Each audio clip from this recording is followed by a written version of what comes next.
নমস্কাৰ মই সত্যজিৎ ডেকা একাউণ্টেক্স ইণ্ডিয়া চেনেলৰ এই নতুন ভিডিঅ'টোলৈ আপোনালোকক স্বাগতম জনাইছোঁ। আজি আমি কথা পাতিম MSME ৰেজিষ্ট্ৰেশ্যন তথা ইয়াৰ লাভালাভ আৰু ইয়াৰ সবিশেষ। MSME ৰেজিষ্ট্ৰেশ্যন কি? MSME ইয়াৰ ফুল ফৰ্ম হ'ল micro small and medium enterprise. স্বাধীনতাৰ পাছতেই ভাৰত চৰকাৰে এইসমূহ ক্ষুদ্ৰ তথা মজলীয়া উদ্যোগসমূহক উৎসাহ প্ৰদান কৰি আহিছে, কাৰণ ভাৰতীয় অৰ্থনীতিত এই ক্ষুদ্ৰ তথা মজলীয়া উদ্যোগৰ অৱদান অপৰিসীম হয়। ভাৰতীয় অৰ্থনীতি টনকিয়াল কৰাত এইসমূহ ক্ষুদ্ৰ তথা মজলীয়া উদ্যোগে অধিক সহায় কৰি আহিছে। গতিকে এই MSMEসমূহ অৰ্থাৎ ক্ষুদ্ৰ তথা মজলীয়া উদ্যোগসমূহ আমাৰ গোটেই ভাৰত দেশত চিহ্নিত কৰাটো অতি প্ৰয়োজন। অৰ্থাৎ এই ক্ষুদ্ৰ তথা মজলীয়া উদ্যোগক এটা ৰেকগনিশ্যনৰ প্ৰয়োজন। এই ৰেকগনিশ্যনটোৱে হ'ল অৰ্থাৎ এই চিহ্নটোৱে হ'ল MSME ৰেজিষ্ট্ৰেশ্যন।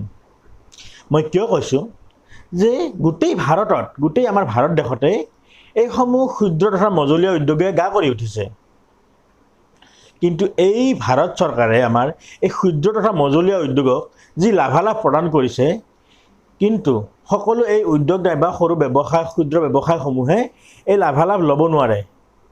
কাৰণ কিয়? তেওঁলোকৰ কোনো ৰেকগনিশ্যন নাই, কোনো চিহ্ন নাই।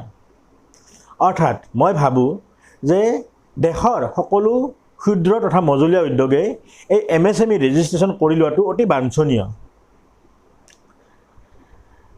দুদিনমান আগতে আমাৰ অসমৰে উদ্যোগ তথা বাণিজ্য মন্ত্ৰী শ্ৰী চন্দ্ৰমোহন পাটোৱাৰীদেৱে এক ডাঙৰ এটা পেকেজ ঘোষণা কৰিছে অসমৰ ক্ষুদ্ৰ তথা মজলীয়া উদ্যোগসমূহৰ বাবে।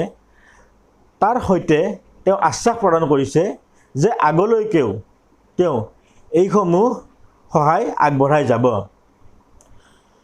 তাৰোপৰিও এই তেওঁৰ ঘোষণাটিত আশ্বাস প্ৰদান কৰিছে যে এইসমূহ লাভালাভ যাতে প্ৰকৃত হিতাধিকাৰী যাতে যায়, এইটো এচিয়ৰ কৰাটো MSME ডিপাৰ্টমেণ্টৰ এক দায়িত্ব। গতিকে ই আমাৰ অসমবাসীৰ বাবেও এক সুখবৰ। এতিয়া MSME ৰেজিষ্ট্ৰেশ্যনত আমাৰ তিনিটা ছেক্টৰ আছে: মাইক্ৰ অৰ্থাৎ ক্ষুদ্ৰতম, স্মল অৰ্থাৎ ক্ষুদ্ৰ, আৰু মিডিয়াম অৰ্থাৎ মজলীয়া উদ্যোগ।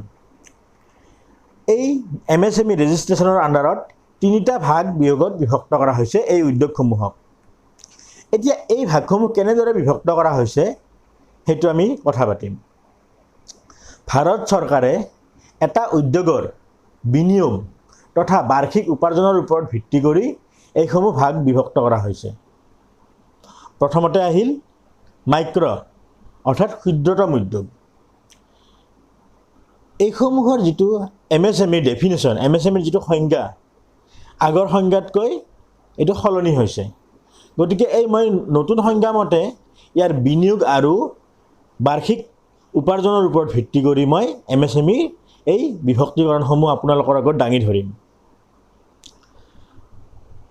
ক্ষুদ্ৰতম অৰ্থাৎ মাইক্ৰ এণ্টাৰপ্ৰাইজৰ বাবে যদি কোনো উদ্যোগত সেইটো মেনুফেকচাৰিঙে হওক অৰ্থাৎ পণ্য উৎপাদনকাৰীয়ে হওক নাইবা ছাৰ্ভিচ ছেক্টৰ হওক অৰ্থাৎ সেৱা প্ৰদানকাৰীয়ে হওক, তেওঁলোকৰ যদি বিনিয়োগ অৰ্থাৎ ইনভেষ্টমেণ্ট 1 কোটি নাইবা তাতকৈ কম হয় আৰু বাৰ্ষিক উপাৰ্জন 5 কোটি বা তাতকৈ কম হয়, তেতিয়াহ'লে সেই উদ্যোগটোক মাইক্ৰ অৰ্থাৎ ক্ষুদ্ৰতম উদ্যোগ হিচাপে চিহ্নিত কৰা হ'ব। স্মল অৰ্থাৎ ক্ষুদ্ৰ উদ্যোগ, যদি এটা উদ্যোগৰ বিনিয়োগ 10 কোটি নাইবা তাতকৈ কম হয় আৰু বাৰ্ষিক উপাৰ্জন 50 কোটি নাইবা তাতকৈ কম হয়, তেতিয়াহ'লে সেই উদ্যোগটোক স্মল অৰ্থাৎ ক্ষুদ্ৰ উদ্যোগ হিচাপে বিবেচিত কৰা হ'ব। মিডিয়াম এণ্টাৰপ্ৰাইজ অৰ্থাৎ মজলীয়া উদ্যোগ, যদি এটা উদ্যোগৰ বিনিয়োগ অৰ্থাৎ ইনভেষ্টমেণ্ট 20 কোটি নাইবা তাতকৈ কম হয় আৰু তেওঁলোকৰ বাৰ্ষিক উপাৰ্জন অৰ্থাৎ টাৰ্ণঅভাৰ 100 কোটি নাইবা তাতকৈ কম হয়, তেতিয়াহ'লে সেই উদ্যোগটোক মজলীয়া উদ্যোগ হিচাপে বিবেচনা কৰা হ'ব। MSME ৰেজিষ্ট্ৰেশ্যনৰ ফলত হ'ব লগা লাভালাভৰ বিষয়ে আমি আলোচনা কৰিম। ইয়াৰে প্ৰথম লাভালাভ হ'ল কোলেটাৰেল ফ্ৰী লোন।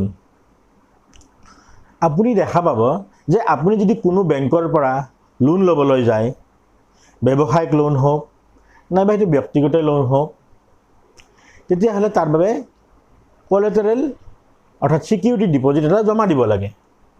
কিন্তু MSME ৰেজিষ্ট্ৰেশ্যন থাকিলে তেনেধৰণৰ লোনৰ বাবে কোনো কোলেটাৰেল নাইবা ছিকিউৰিটি ডিপজিট জমা দিব নালাগে।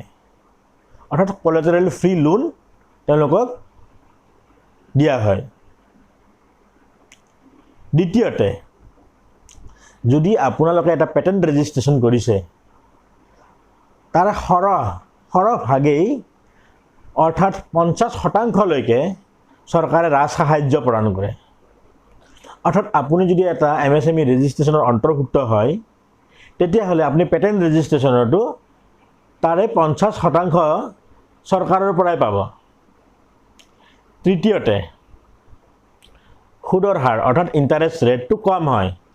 আপুনি সাধাৰণতে এটা বেংকৰ পৰা ব্যৱসায় লোন নাইবা এটা ব্যক্তিগত লোন যদি ল'বলৈ যায়, তাৰে যিটো সুদৰ হাৰ তাতোকৈ MSME ৰেজিষ্ট্ৰেশ্যন থাকিলে লোনৰ সুদৰ হাৰটো প্ৰায় কমেই হয়। চতুৰ্থতে, লেনদেনৰ সুৰক্ষা। যদি আপোনালোকে MSME ৰেজিষ্ট্ৰেশ্যনৰ অন্তৰ্ভুক্ত হয়, তেতিয়াহ'লে দেখা পাব যে এই ক্ষুদ্ৰ তথা মজলীয়া উদ্যোগসমূহৰ পাবলগীয়া ধনৰ পাওঁতে বহুত দেৰি হয়। তেতিয়াহ'লে ভাৰত চৰকাৰেও এক নতুন অভিনৱ আঁচনি ৰূপায়ণ কৰিছে যে এইসমূহ ক্ষুদ্ৰ তথা মজলীয়া উদ্যোগ যিকেইটা MSME ৰেজিষ্টাৰ্ড হয়, তেওঁলোকৰ বাবে যদি তেওঁলোকে কোনোবা বস্তু এটা নাইবা সেৱা এটা বেচিছে, তেতিয়াহ'লে তেওঁলোকক এগ্ৰিমেণ্টত ধাৰ্য কৰা দিন মতে সেই পইচাখিনি, সেই টকাখিনি তেওঁলোকক দিব লাগিব। আৰু তেনেকুৱা যদি এগ্ৰিমেণ্টত কোনো দিন ধাৰ্য কৰা নাথাকে, পণ্য বস্তুবিধ নাইবা সেৱাটো গ্ৰহণ কৰাৰ 10 দিন পাছত তেওঁক টকাখিনি দিব লাগিব। অৰ্থাৎ আপুনি দেখিব প্ৰায় ব্যৱসায়ীৰে বছৰ ধৰি নাইবা মাহ ধৰি এই টকাসমূহ ফচি থাকে। গতিকে ভাৰত চৰকাৰে এই ক্ষুদ্ৰ তথা মজলীয়া উদ্যোগসমূহক এই অভিনৱ আঁচনিৰ জৰিয়তে অতি সকাহ প্ৰদান কৰিছে। আৰু এটা আছে যে বৰ্তমান ভাৰত চৰকাৰে এটা ভাল আঁচনি ৰূপায়ণ কৰিছে যে ভাৰতত 200 কোটি নাইবা তাতোকৈ কম যি টেণ্ডাৰসমূহ কৰা হ'ব, তাৰ বাবে কোনো বিদেশী ব্যৱসায়ীয়ে তাতে ভাগ ল'ব নোৱাৰে। তাতে অকল এই ক্ষুদ্ৰ তথা মজলীয়া উদ্যোগসমূহ তথা বৃহৎ কোম্পানীসমূহ ভাগ ল'ব পাৰে। এইটো নিশ্চয় মই ভাবোঁ যে ক্ষুদ্ৰ তথা মজলীয়া উদ্যোগসমূহৰ বাবে অতি লাভজনক হ'ব। গতিকে আমাৰ অসমৰ যুৱকসকলে এটা ক্ষুদ্ৰ উদ্যোগ স্থাপন কৰিব যাওঁতেও বহুত ভয় খায়। কিয়নো তেওঁলোকৰ আগতে এটা উদ্যোগ স্থাপন কৰোঁতেই এই কাগজসমূহৰ বাবেই হওক, এই কাগজসমূহ বনোৱাৰ বাবেই হওক, ISOৰ বাবেই হওক, পেটেণ্টৰ বাবেই হওক, অধিক খৰচৰ বাবে তেওঁলোকে আগবাঢ়িবলৈ ভয় কৰে। নাইবা তেওঁলোকে ভৱিষ্যতে হ'ব লগা লেনদেনত ঠগ খোৱাৰো ভয় নাইবা এক আশংকা মনত পুহি ৰাখে। গতিকে MSMEত ভাৰত চৰকাৰে যিসমূহ এই লাভালাভসমূহ দিছে, এই লাভালাভসমূহ আমি ভালকৈ চালি জাৰি চাই এক উদ্যোগ স্থাপনত আমি আগবাঢ়ি যাব পাৰোঁ।